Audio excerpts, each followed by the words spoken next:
ഏകദേശം 6 മാസത്തോളം 6 മാസം ഞാൻ ഉപയോഗിച്ച് 5600 കിലോമീറ്റർ വണ്ടി ഓടി 2 സർവീസുകൾ കഴിഞ്ഞ് ഈ കാലയളവിൽ എനിക്കുണ്ടായ എക്സ്പീരിയൻസ് വെച്ചിട്ട് അതിൻ്റെ പോസിറ്റീവും നെഗറ്റീവും നിങ്ങളിലേക്ക് ഷെയർ ചെയ്യാണ്. ഏകദേശം 1,38,000 രൂപയോളാണ് നമ്മൾ അന്ന് ഇറക്കുന്ന സമയത്തുണ്ടായിരുന്നത്. വണ്ടി ഡ്രൈവ് ചെയ്യാൻ വളരെ സ്മൂത്തായിട്ട് നമുക്ക് ഡ്രൈവ് ചെയ്യാൻ കഴിയുന്നത് അത് ഞാൻ അതിൻ്റെ ഒരു പോസിറ്റീവായിട്ട് തന്നെയാണ് കാണുന്നത്.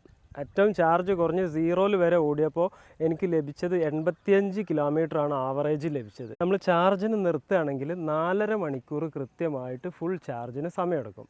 ഒരു 100% ചാർജ് ആവണമെന്നുണ്ടെങ്കിൽ 4.5 മണിക്കൂർ സമയം. 300 മുതൽ 600ൻ്റെ ഇടയിലാണ് നമുക്കതിൽ ഒരു വേരിയേഷൻ നമ്മളെ വീട്ടിലെ കറണ്ട് ബില്ലിലുള്ള വേരിയേഷൻ വന്നിട്ടുള്ളത്.